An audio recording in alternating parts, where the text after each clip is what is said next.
Hola amigos, ¿cómo están? Dios les bendiga y gracias por acompañarnos a un nuevo estudio de la Palabra de Dios en que nos basamos en este folleto que ustedes tienen aquí delante, creciendo en nuestra relación con Dios. Estamos estudiando diferentes tópicos en lo que tiene que ver entre la relación del creyente con Dios, asuntos tales como nuestra fe en el Señor, evaluarnos a nosotros mismos fue el primer tema, conocer a Dios el siguiente, pero el que vemos ahora, orgullo versus humildad, es algo que afecta a todos los seres humanos. ¿Por qué el orgullo está presente en los corazones? ¿Cómo Dios aborrece esta percepción de uno mismo, el ser orgulloso, y cuánto Dios valora la humildad? Para ello, amigos, recuerden, desde esta plataforma traeremos el estudio, pero también ideas diferentes que no están necesariamente en la lección, ilustraciones, textos, como el que traemos a continuación. ¿Qué mejor forma de ilustrar la diferencia entre lo que es el orgullo y la humildad? Yendo a personajes bíblicos. Y uno de ellos, más bien dos, pero están tan íntimamente relacionados que podrían formar uno solo en lo que respecta a orgullo y humildad. Nos estamos refiriendo al rey Saúl y su contraparte, el joven David. Un ejemplo de lo que es el orgullo en su máxima expresión. Pero aquí viene algo interesante. Al estudiar este personaje que vamos a proponer como parte de nuestro estudio, a fin de que conozcamos la raíz de este problema, vamos a ver cómo Dios escogió lo mejor que había en ese tiempo ante la petición de los israelitas de que querían un rey como todas las naciones. Aunque Dios les había advertido por medio del profeta Samuel que el rey sería severo contra ellos. No obstante, Dios no escogió a alguien severo o a alguien soberbio, todo lo contrario. Las características del joven Saúl son tan notables que arrancan con humildad, vamos a mirar los textos, pero luego derivan en una situación tan penosa, bañada de orgullo, y un elemento que aparece claramente en el texto bíblico y en el Nuevo Testamento no es muy claro, pero absolutamente se lo percibe. La presencia de los demonios cuando uno transita un camino rebelde de orgullo. Vamos pues entonces a abrir la Biblia en primer libro de Samuel, capítulo 9. Voy a invitar a que vayamos abriendo los textos. Versículo 1, 2, luego el 21. Para observar las características personales del joven Saúl, futuro rey Saúl. Recordemos, ante la petición del pueblo israelita de que querían tener un rey, ya no más jueces, porque el último juez hasta esos días había sido Samuel. Pero los hijos de Samuel, los siguientes jueces, no estaban a la altura de su padre. Por lo tanto, querían terminar con este sistema de jueces, lo que ofendía a Dios, porque el juez guiaba, ordenaba, mandaba en nombre de Dios, mientras que los reyes ordenaban, mandaban en su propio nombre según la costumbre de las naciones. Miremos pues entonces primero de Samuel, capítulo 9, versículos 1 y 2. Había un varón de Benjamín, hombre valeroso, el cual se llamaba Cis, hijo de Abiel, hijo de Seror, hijo de Becorat, hijo de Afía, hijo de un benjamita. Y tenía un hijo que se llamaba Saúl, joven y hermoso. Entre los hijos de Israel no había otro más hermoso que él. De hombros arriba sobrepasaba a cualquiera del pueblo. ¿Será que Dios lo escogió por su bella apariencia exterior? No. No obstante, estas características hablaban a favor de él, de modo que al mirarlo, pues todos eran atraídos ante la figura de este hombre de noble estatura. Pero aún más, había otras características que eran más interesantes. Por ejemplo, en el versículo 21, miremos lo que se nos dice acerca de Saúl. Saúl responde al profeta Samuel que ya le está indicando la misión que va a tener. Va a ser el nuevo regidor, el nuevo rey para Israel. Y responde Saúl: ¿no soy yo hijo de Benjamín, de la más pequeña de las tribus de Israel? Y mi familia no es la más pequeña de todas las familias de la tribu de Benjamín. ¿Por qué pues me has dicho cosa semejante, tan grande? O miremos capítulo 10, versículo 24. Vamos a mirar más características iniciales de Saúl. Arrancó con humildad, dijimos. Algo pasó en un vuelco de 180 grados que se produjo en su corazón. Y Samuel dijo a todo el pueblo: ¿habéis visto al que ha elegido Jehová, que no hay semejante a él en todo el pueblo? Entonces el pueblo clamó con alegría, diciendo: ¡viva el rey! O miremos versículos 26 al 27, todavía más. Y envió Samuel a todo el pueblo, cada uno a su casa. Saúl también se fue a su casa en Gabá, y fueron con él los hombres de guerra cuyos corazones Dios había tocado. Pero algunos perversos decían: ¿cómo nos ha de salvar este? Y le tuvieron en poco, lo despreciaron. Pero ¿cómo reaccionó el flamante rey? Y no le trajeron presente, pero él disimuló. O capítulo 10, versículos 9 en adelante, cuando tiene el encuentro con Samuel, Samuel le habla, toca su corazón, el Espíritu Santo toca, lo afecta y se transforma en un nuevo hombre. Dios tenía tantos planes para con este joven, Saúl, y hubiera sido grande si él lo hubiera permitido. Capítulo 10, versículos 9 y 11. Aconteció luego que al volver él la espalda para apartarse de Samuel, le mudó Dios su corazón, el corazón de Saúl, y todas estas señales acontecieron en aquel día. Cuando llegaron allá al collado, he aquí la compañía de los profetas que venía a encontrarse con él, y el Espíritu de Dios vino sobre él con poder y profetizó entre ellos. Noten, aún más. Aconteció que cuando todos los que le conocían antes vieron que profetizaba con los profetas, es algo parecido a decir está con los pastores, por usar una ilustración. El pueblo decía uno a otro: ¿qué le ha sucedido al hijo de Cis? Saúl también entre los pastores. Sería un equivalente para entender. Y era asombroso, no lo podían creer. Un hombre muy humilde, al punto que cuando lo buscaron para ya ungirlo, él estaba escondido en el bagaje, nos contará el texto bíblico. Pero amigos, ahora vamos a ver otros aspectos de Saúl. El capítulo 15, versículo 10. Allí cambió este hombre. Vino palabra de Jehová a Samuel diciendo: me pesa haber puesto por rey a Saúl, porque se ha vuelto de en pos de mí y no ha cumplido mis palabras. Y se apesadumbró Samuel y clamó a Jehová toda aquella noche. ¿Qué había pasado? Para confirmar el reino a Saúl en forma permanente, Dios tenía que verificar que este hombre iba a ser fiel, obedeciendo al Señor. Y una orden que Dios le había dado en el capítulo 15, allí en los comienzos de los versículos, era que destruyera absolutamente a Amalek, por razones históricas. Siglos atrás, los amalecitas se comportaron muy repugnantemente, atacando la retaguardia de Moisés, cuando salieron de Egipto, allí en el Éxodo. En la retaguardia, pues, estaban los ancianos, los niños, las mujeres, los enfermos, y allí los amalecitas, paganos, atacaron, ofendiendo muy tremendamente a nuestro Dios, al punto que Dios juró que esa gente debían desaparecer de la tierra. Toda gente que fuera amalecita. Les había llegado el colmo de la maldad a los ojos de Dios. Esto aparece en Éxodo 17 y Deuteronomio capítulo 25. En ambos capítulos se nos cuenta esta historia.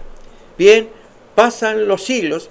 Recordemos, estamos en tiempo de Moisés, cuando Saúl ahora tiene ocasión de probar que es fiel a Dios, amando lo que Dios ama.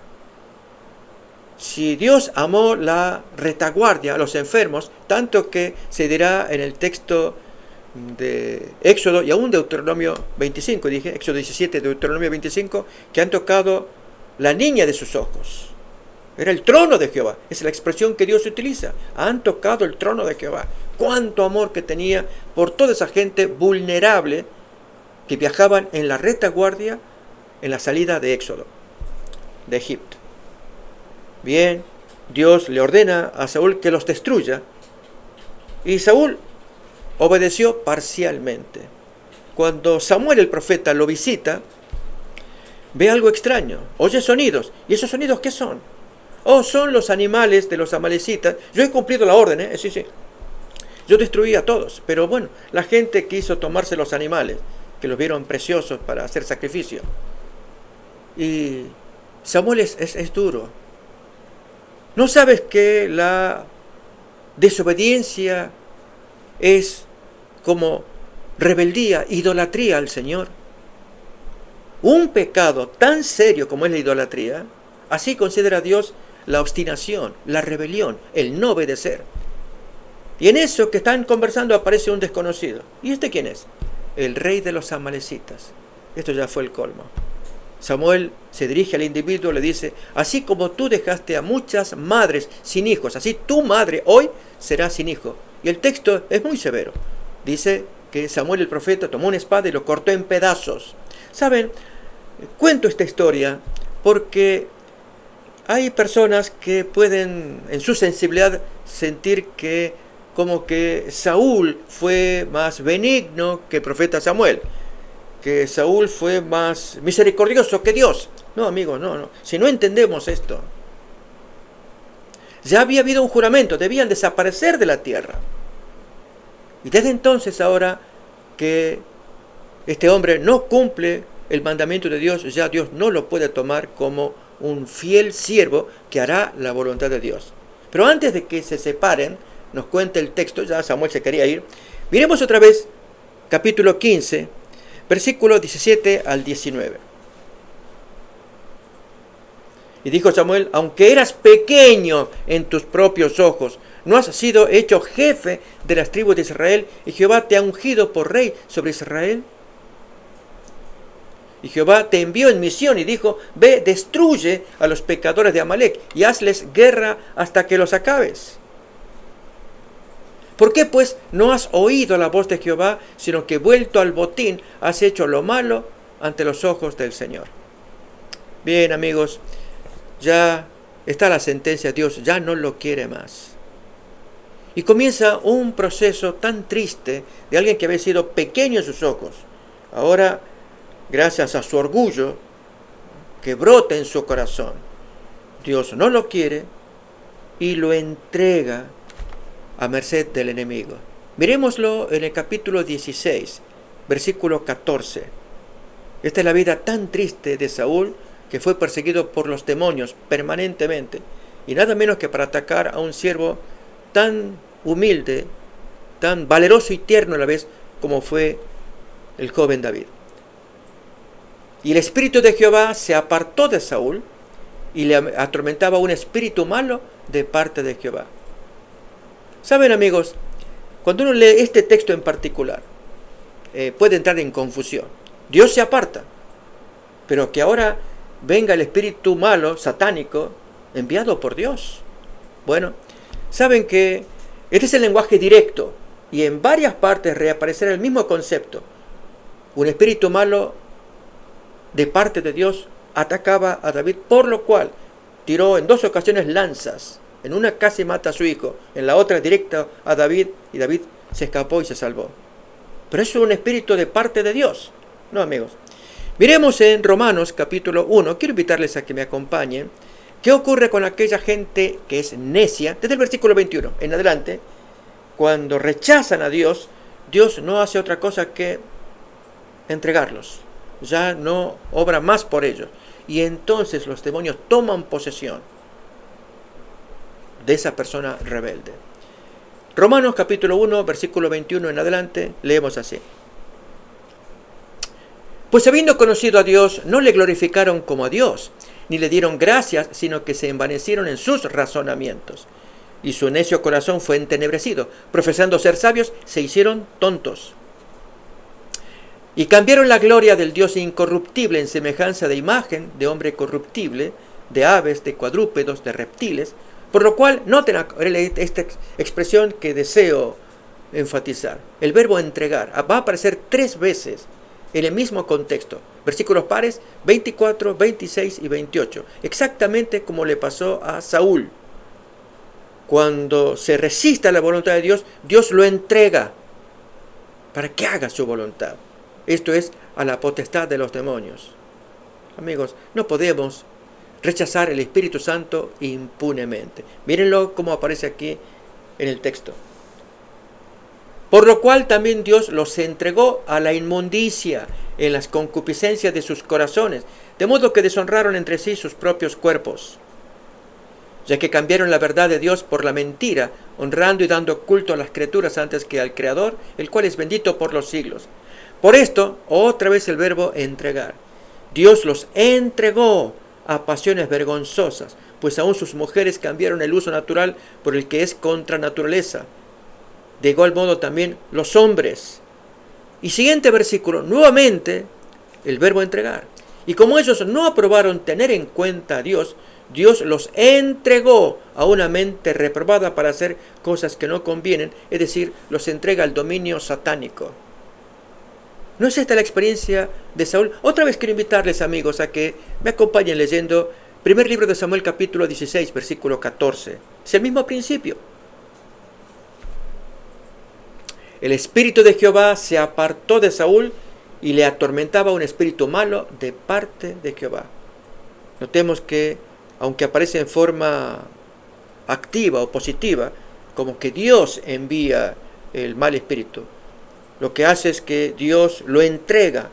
En esa forma positiva es cierto. Es Dios el responsable ya de quitar el Espíritu Santo, de entregar al rebelde a los dominios que él busca, que él quiere, y que luego aparece Satanás para consumar su obra. Mírenlo también en la segunda carta de Pablo a los Tesalonicenses, capítulo 2, versículo 9 en adelante. Noten las consecuencias del orgullo. Caer en posesión del diablo. Es terrible. Inicuo, hablando del anticristo, cuyo advenimiento es por obra de Satanás, con gran poder y señales y prodigios mentirosos, y con todo engaño de iniquidad para los que se pierden, por cuanto no recibieron el amor de la verdad para ser salvos. Para esa gente que no aceptan la verdad con la cual pueden salvarse, noten lo que pasa en el siguiente versículo. Por esto Dios les envía un poder engañoso. Pero no, ¿cómo Dios les va a enviar a Satanás el poder engañoso? Los entrega a la potestad enemiga. Justamente, amigos, esa es la relación directa de que el Espíritu Santo se retira. En muchos casos el individuo comete el pecado imperdonable contra el Espíritu Santo. Todo esto viene por el orgullo y la rebelión. Pero amigos, les dije yo también que íbamos a ver el personaje opuesto. Solamente miremos unos pocos versículos.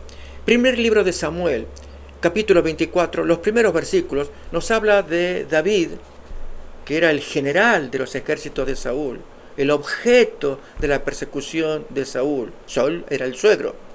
Y esto comenzó cuando se sintió lastimado al volver David de sus guerras, como las mujeres cantaban alabanzas, tal vez con letras inapropiadas.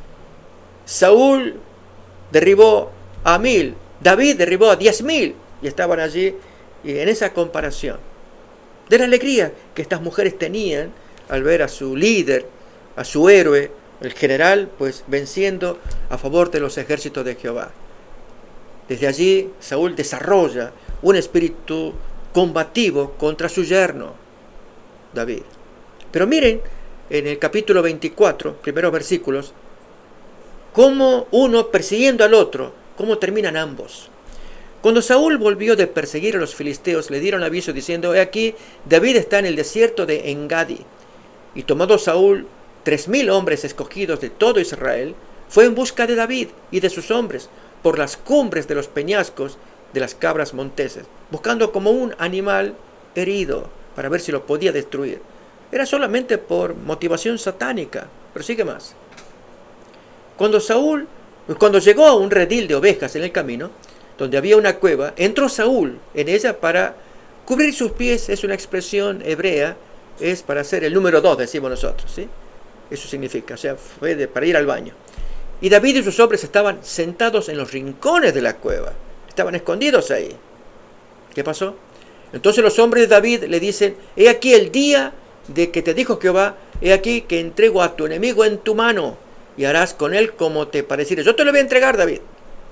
Bien, es una frase de los soldados de David. Ellos querían terminar con esta faena, terminar con este rey, sabiendo que Dios había ungido a David por medio del profeta Samuel, ya fallecido. que David fuera el nuevo rey. Ahí lo tienes. Tú eres el rey. Haz lo que siente en tu corazón. ¿Qué es lo que siente? Miremos.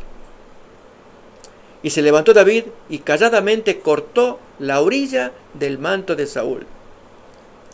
Después de esto, se turbó el corazón de David porque había cortado la orilla del manto de Saúl. Y dijo a sus hombres: Jehová me guarde de hacer tal cosa contra mi Señor, el ungido de Jehová, que yo extienda mi mano contra él, porque es el ungido de Jehová. Qué tremendo, mis amigos. Cuánto que nosotros necesitamos aprender en iguales circunstancias este espíritu que David tiene, humilde. Él confía en Dios, depende del Señor. La lección para esta semana trata de ello, con este ejemplo de orgullo y humildad. Amigos, somos nosotros invitados a que replantemos nuestra vida. Si la primera lección era evalúate, vete a ti mismo. ¿Cómo eres? ¿De qué madera estás hecho? Saben, muchos de nosotros necesitamos examinarnos. ¿Somos de naturaleza como Saúl o de naturaleza como David? En el autoanálisis, amigos, tenemos que definirlo. De hecho, hay un mensaje que Dios envía a toda la iglesia de este tiempo, a la cual Dios le llama la Odisea. Y un gran problema que la Odisea tiene es su orgullo. Yo no necesito, estoy bien. Y si alguien nos hace una evaluación, como el médico que tiene que hacer un chequeo al cuerpo del paciente, el paciente quizás no se agrada de escuchar malas noticias del médico. Así nosotros no nos agrada que alguien venga y nos dé un diagnóstico. Mira, te he auscultado, te he examinado. Yo no sé cómo decirte, y ahí empezamos a temblar. No nos gusta, no quisiéramos escuchar. Bueno, en el caso de Dios, amigos, lo necesitamos, autoexaminarlo. Y entonces la lección va a ser lo propio ya cuando nos habla de las garras opresivas del orgullo. Ahí lo tenemos. Esto se ve en el día domingo. Yo quiero invitarles, amigos, a que leamos solamente las primeras líneas del segundo párrafo para hablar un poquito de Satanás, pero luego miraremos otros personajes bíblicos. El orgullo comenzó con Lucifer, el querubín protector, quien estaba al servicio de Dios, delante de Dios. No sabemos cuándo ni cómo surgió el orgullo en su corazón, pero sí sabemos que ese orgullo dio origen al gran conflicto cósmico entre el bien y el mal. Y amigos, hasta el día de hoy estamos pagando esas consecuencias en nuestros corazones. ¿Cómo somos cada uno de nosotros? Esto es para examinarnos. Bien, al momento de aplicar este análisis a cada uno de nosotros, por medio de los personajes bíblicos, esto nos va a ayudar a entendernos mejor. Voy a invitarles a que me acompañen a ver en el día lunes, quiero traerles una lectura y luego entonces personajes que vamos a observar. Lucas capítulo 18, versículo 9 al 14, nos trae el ejemplo de la parábola de esa oración famosa del fariseo y el publicano. Y la vamos a aplicar a nosotros, laodicenses. ¿Hay orgullo entre nosotros? Bien. Leamos pues entonces Lucas 18, 9 en adelante. A unos que confiaban en sí mismos. Amigos, ahí viene la raíz del problema. ¿Está confiando en Dios o confía en su justicia, en su bondad, en sus obras, en sus logros? El creyente de los tiempos modernos, al cual llamamos laodicense, tiene características que las vamos a ver más claramente. Si bien este tema, el mensaje a la Odisea, se lo vio en la primera lección. No obstante, es bueno repasarlo ahora en función de la idea de orgullo, ¿sí?, que es el tema que queremos examinar, el orgullo y la humildad. En el caso de este fariseo que confiaba en sí mismo, mis amigos, este es nuestro problema que estamos viviendo.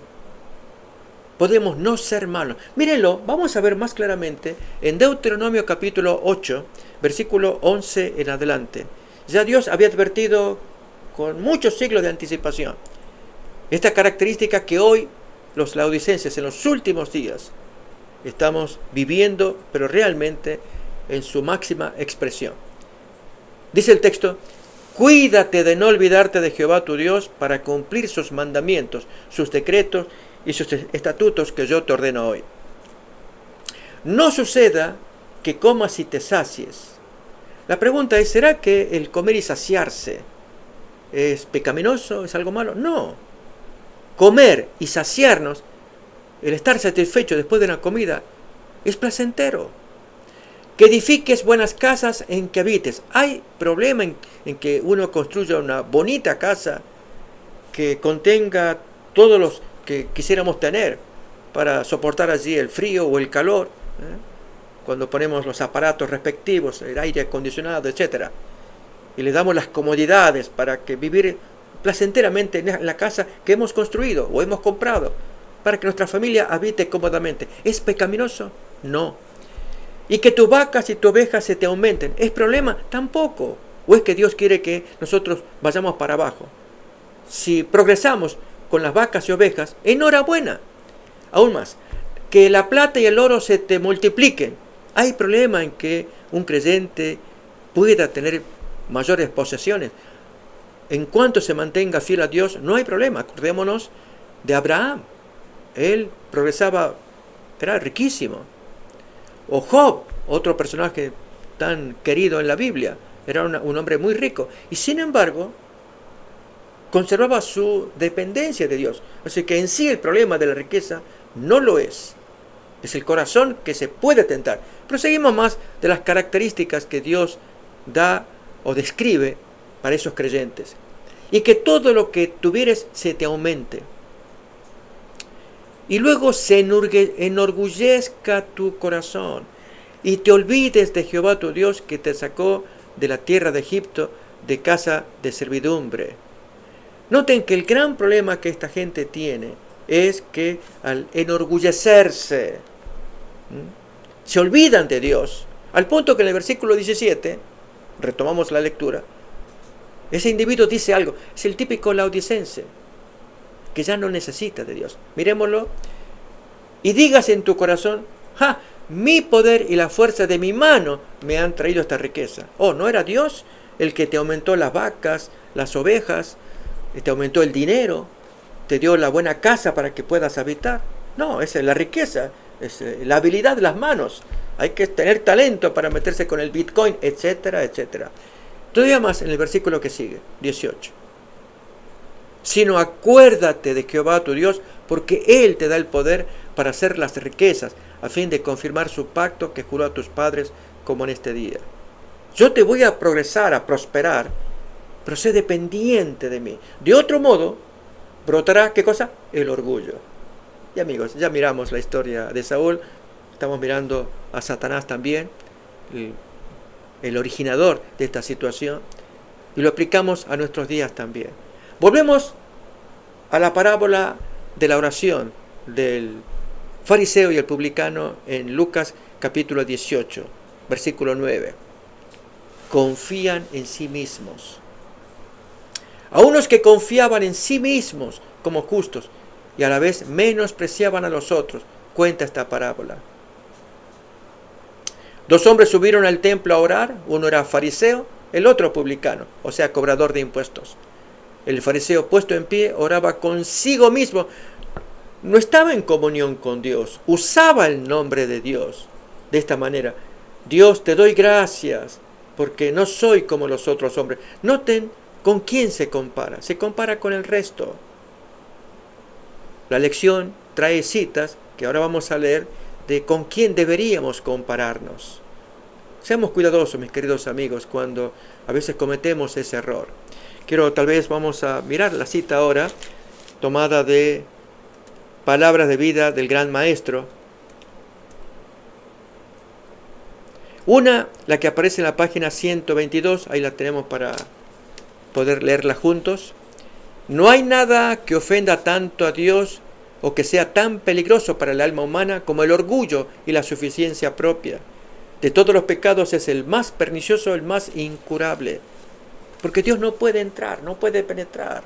Se vuelve una coraza. El individuo cree que está bien como este fariseo. Pero vamos a ver ahora, en la otra cita, cuál era el error que cometía este hombre al compararse con quién. Mírenlo, Palabras de Vida, página 127, arriba, ahí lo podemos leer, que dice: cuanto más nos acerquemos a Jesús y más claramente apreciemos la pureza de su carácter, con mayor claridad discerniremos la excesiva pecaminosidad del pecado y nos sentiremos menos inclinados a ensalzarnos a nosotros mismos. Otra vez les invito, volvamos a la oración del fariseo. ¿Recuerdan? Era Lucas 18, 9, 10, cuando dice: Dios, te doy gracias porque no soy como los otros hombres. Noten con quién se compara, con el resto de la gente. Y este es el gran error. Si acá, en la cita que acabamos de leer, decía que al compararnos con Cristo, allí vemos cuán excesiva es nuestra pecaminosidad y nos sentiremos menos inclinados a ensalzarnos a nosotros mismos. Al ver que Jesús, con su ejemplo, con su pureza, cómo se comportó, siendo humilde. Queridos amigos, la invitación es que a través del estudio de la palabra de Dios aprendamos en los ejemplos, y especialmente aquellos que son tan claros como el que miramos entre Saúl y David. El costo, el salario de lo que significa caminar el camino del orgullo, lo que cuesta y a dónde nos lleva, en muchos casos, al dominio satánico. Incurable hemos leído, la persona cautivada por su orgullo no logra discernir y Dios muchas veces ya tiene que desecharlo. Pero vamos a mirar también ejemplos que son apropiados de estudiar, y es enseñanza del mismo Señor acerca de la humildad. Mírenlo en Lucas capítulo 14, versículo 8 al 10, lo que el Señor recomienda en el trato que tengamos con nuestros prójimos.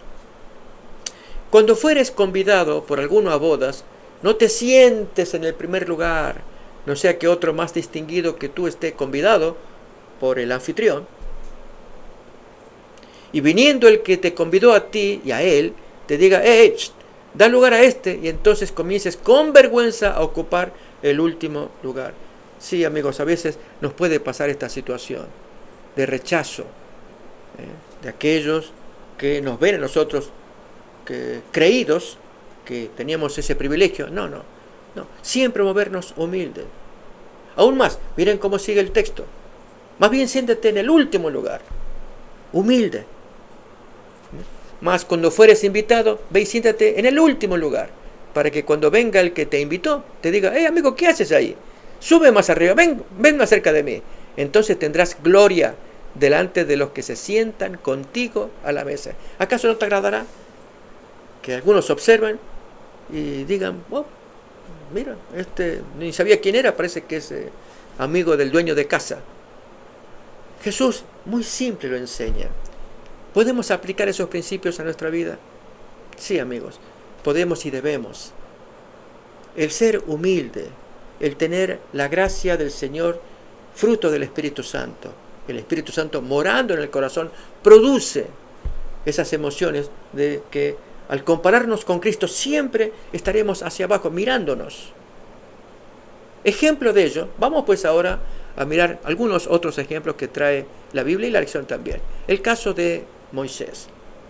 Moisés fue un hombre poderoso, valeroso, pero tuvieron que pasar 40 años para producir un hombre humilde. Vamos a mirar Hechos capítulo 7, versículo 22, para recordar cómo este hombre, en sus 40 años, que tenía todo el poder, el conocimiento, el entusiasmo, la juventud también, para liderar una rebelión contra los egipcios y sacar libres a los cautivos israelitas. Sin embargo, las cosas se dieron mal. Hechos 7:22. Y Moisés fue enseñado en toda la sabiduría de los egipcios. Era poderoso en sus palabras y en sus obras.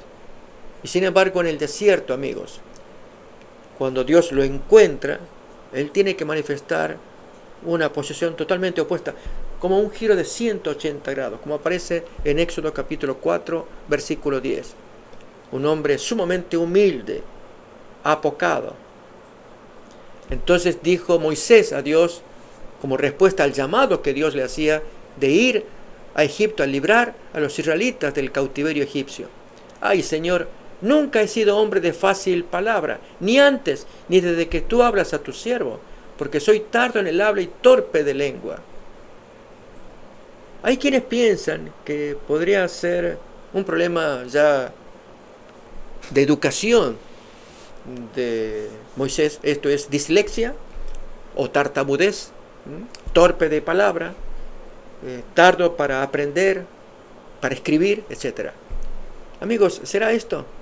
Si en el texto de Hechos 7:22 se nos dice que fue enseñado en toda la sabiduría de aquel tiempo, un hombre muy preparado, muy capaz. Pero ¿qué pasó?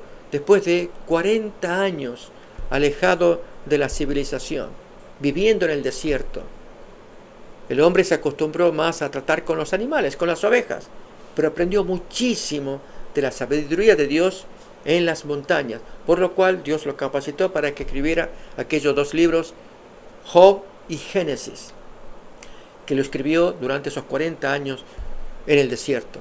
Pero ahora, viéndose llamado a una misión, él se ve incompetente, se ve débil. De hecho, lo había sido cuando, obedeciendo al llamado y yendo de camino, hay un texto extraño en Éxodo 4:24, y es que Jehová le sale al encuentro para matarlo.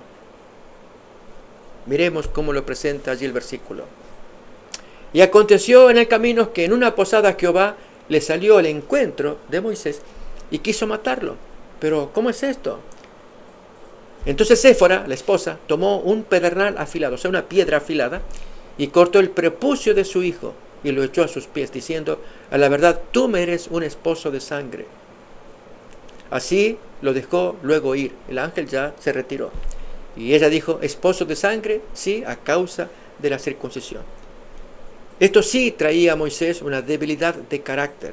No había cumplido con los mandatos que Dios había dado a Abraham y a la descendencia de Abraham, que todos aquellos que pertenecían a la herencia de Abraham debían ser circuncidados. Recordemos que esta circuncisión era un signo exterior de una circuncisión del espíritu que todos debían procurar. Ya Dios lo había enseñado. Lo enseñará luego con Abraham, obviamente, cuando le entrega la ley en textos que ya se han estudiado en otra ocasión, solamente los cito de memoria. Deuteronomio capítulo 10, 16, capítulo 36, Jeremías 4:4, en que Dios habla de la circuncisión del corazón. Por lo tanto, la circuncisión externa, física, la que Séfora está practicando, era una manifestación externa de una fe interna. Esto es, que el corazón está circuncidado obedeciendo el mandamiento de Dios, o como consecuencia de la obediencia a Dios. Dios le reconoce que está circuncidada el alma. Y por lo tanto, quienes fueran descendientes de Abraham debían practicar ese rito exterior y procurar la circuncisión interior del corazón.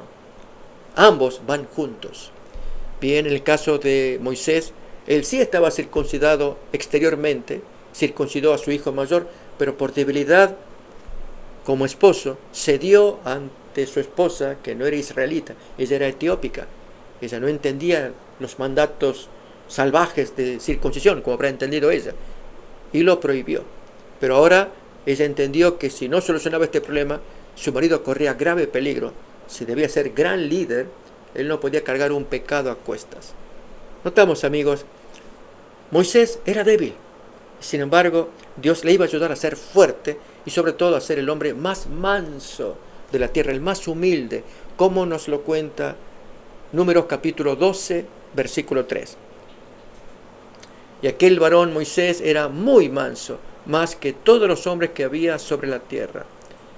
Efectivamente, en todas las historias que aparece de Moisés, especialmente desde el tiempo en que huyó de aquel pecado de asesinato que cometió contra el egipcio. De ahí en más, su historia se va a dar un vuelco muy grande al conocer a ese Dios en el desierto y obedecer los mandatos a pesar de su apocamiento, timidez o negación de obedecer a Dios. Dios le da la orden: tú, si yo veo que estás capacitado, tú lo vas a hacer y yo te voy a capacitar. Y así emprende la gran misión de libertar a su pueblo israelita del cautiverio egipcio. Y en todos los hechos de Moisés, amigos, se manifiesta su humildad permanentemente. En este contexto del capítulo 12 nos acordamos de cómo él fue humillado por sus hermanos mayores, Miriam y Aarón, porque tenía a su esposa negrita, etiópica, le hacía caso y le hacía caso al suegro en lugar de consultar más con sus hermanos mayores. Y ellos querían tener injerencia en el liderazgo también. Y Dios se ofendió porque hablaban mal de Moisés y de su esposa. Conocemos la historia. Dios produjo lepra en el cuerpo de la mujer por una semana. Sin embargo, amigos, también Moisés fue probado al máximo y perdió el control. Nos puede pasar a cualquiera. Él fue en un momento extremo de tensión, de estrés, cuando, según Números capítulo 20, se nos cuenta que ante la orden de Dios de que debía hablarle a la roca, no golpearla. Ya el golpe se había dado en Éxodo capítulo 17. Allí está la otra historia. 2 veces aparece esta historia que cuenta que sale agua de la roca.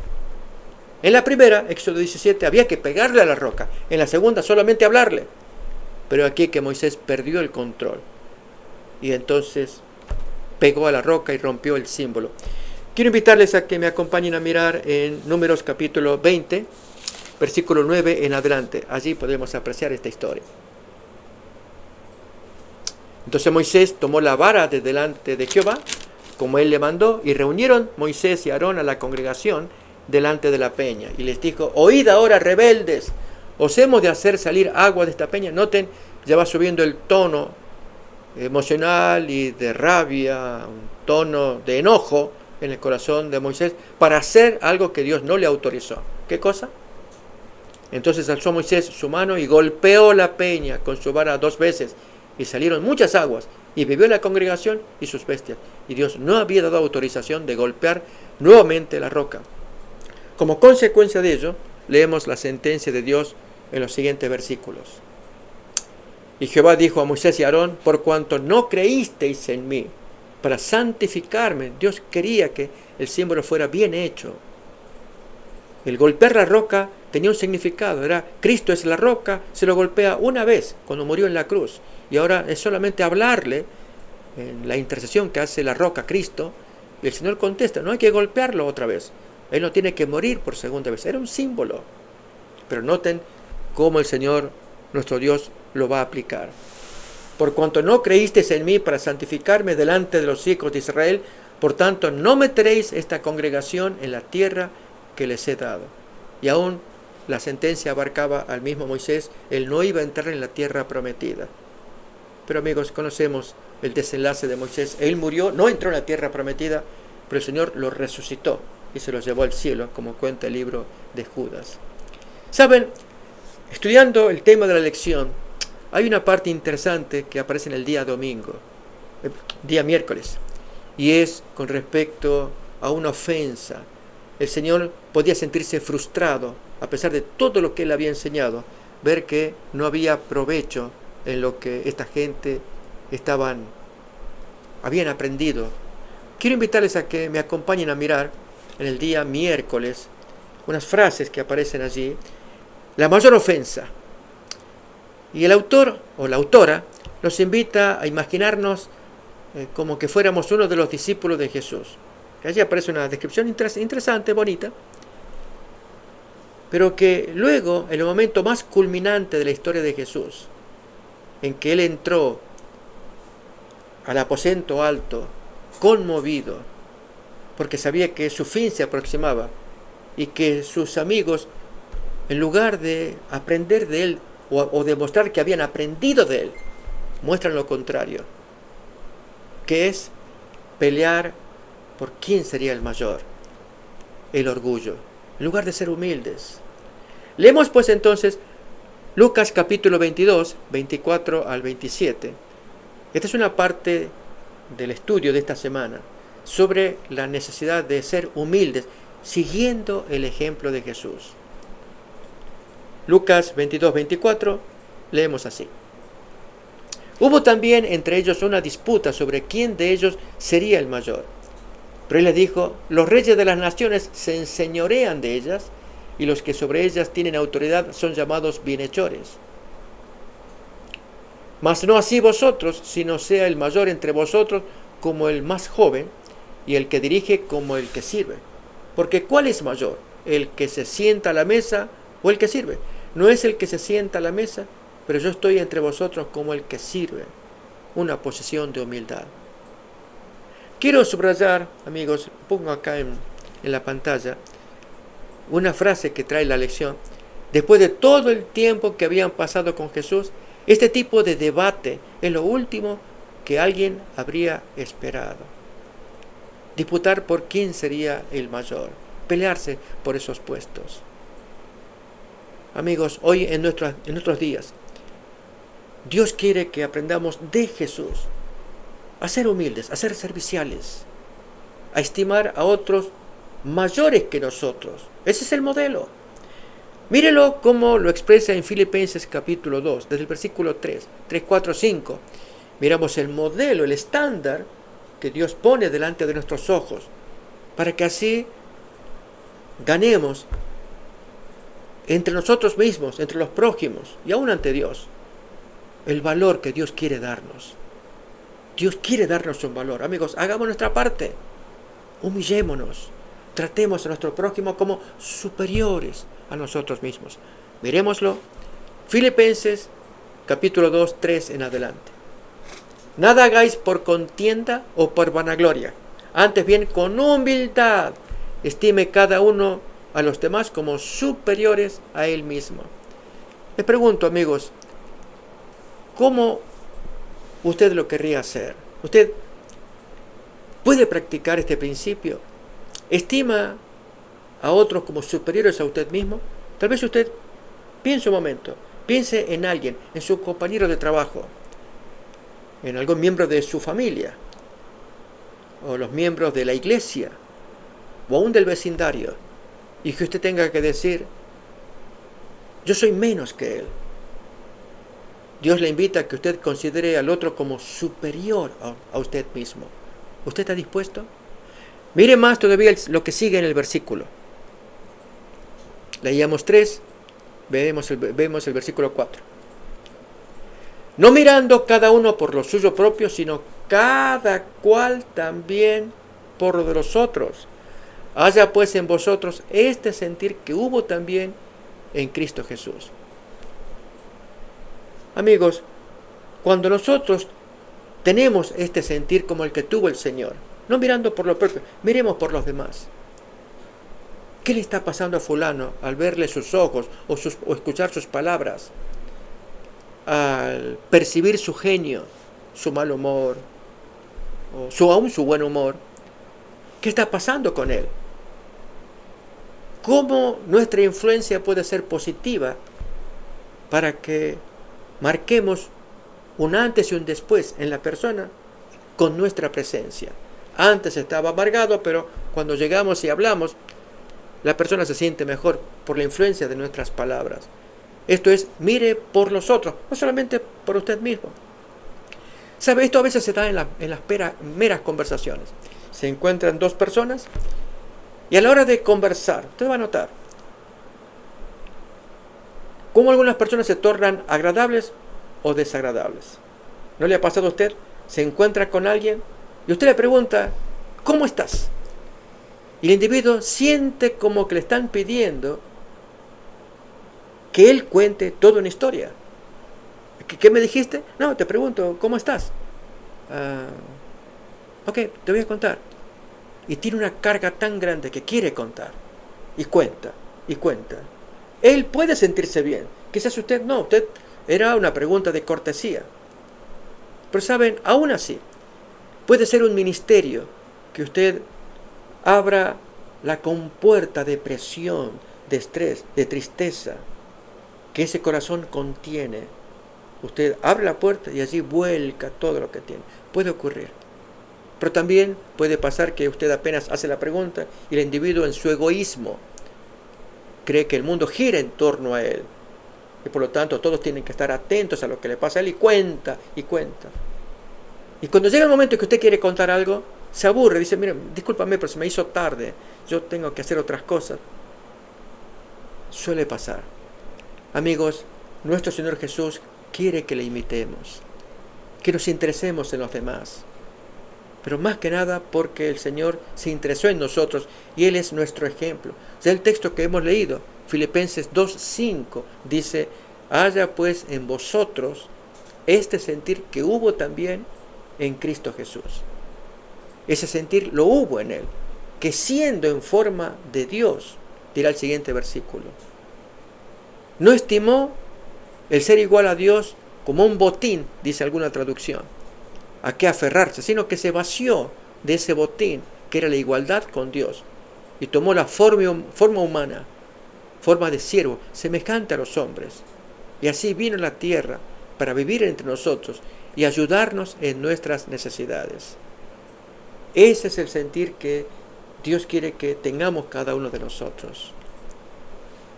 La lección, amigos, entre el orgullo y la humildad. Hagamos el autoexamen. Somos como Saúl, el primer personaje que hemos estudiado, al haber hecho el análisis de los textos. Un hombre agradable, de presencia, de genio, pero cuando ya tuvo el poder, en lugar de retener la permanencia del Espíritu Santo en su corazón, comenzó a confiar en sí mismo, en sus fuerzas, en su posición, en su poder. Y cometió gravísimo pecado al desobedecer a Dios, al separarse de la fuente de vida, cuando no obedeció aquel mandamiento tan serio que se le dio de exterminar a los amalecitas, y que había razones morales muy pesadas para hacerlo. Él no lo vio, no le interesó. Y amigos, creyendo que había hecho, el texto nos va a contar también en el libro de Samuel, en el capítulo 15, que le interesaba la apariencia. Por lo menos no te vayas de mí, que la gente vea que tú me sigues apoyando. Y ya Samuel no aguantaba estar con un individuo desobediente, que gira el cuerpo para retirarse, y en eso Saúl lo detiene, le toma el manto y se rasga, como queriendo retenerlo. No te vayas, necesito que estés conmigo, que la gente vea que tú estás conmigo para darme el valor, el apoyo espiritual, el de Dios aquí conmigo. Pero Samuel no tenía interés. Y al romper, al rasgar el manto, ahora sí el profeta Samuel gira la cabeza y le dice, así Dios ha rasgado el reino, se lo va a dar a un prójimo mejor que tú. Y ese prójimo sería David. Amigos, Dios nos está llamando a cada uno de nosotros a que imitemos al Señor. Nuestro Jesús es el modelo, de ejemplo. Siendo igual a Dios, no estimó el ser igual a Dios como cosa a que aferrarse. Se vació de su divinidad, aunque Él siempre la conservó, pero se despojó a sí mismo, dice el texto, y se vistió de carne humana para vivir entre nosotros. Como dijo en su explicación a los discípulos, ¿quién es mayor? ¿El que se sienta a la mesa o el criado que está sirviendo? ¿No es el que se sienta? Bueno, yo estoy como el criado que está sirviendo. Ese es el ejemplo que Él nos da. ¿Querríamos aplicarlo a nuestras vidas? Esta es la invitación que Dios nos está haciendo a cada uno de nosotros. Quiero invitarles, amigos, a que leamos algunos textos para entender mejor lo que el Señor nos enseña, como el que se encuentra en San Juan. El capítulo 15, versículo 10, nos habla de cómo podemos agradar a Dios solamente obedeciendo sus mandamientos. Leemos pues. Dice allí, si guardareis mis mandamientos, permaneceréis en mi amor, así como yo he guardado los mandamientos de mi Padre y permanezco en su amor. Obedezcan los mandamientos. sean como yo, es lo que el Señor nos dice. Y van a estar en mi amor, como yo estoy con mi Padre obedeciendo y estoy en su amor. No lo hizo Saúl. Él no obedeció los mandamientos y perdió el amor de Dios. Amigos, seamos obedientes a los mandatos que el Señor nos da. Quiero hacerles esta invitación a todos ustedes. Mantengámonos unidos, humildes y obedientes a nuestro Salvador Jesús. Así es pues que deseamos que Dios les bendiga y nos miraremos en el siguiente estudio bíblico. Amén.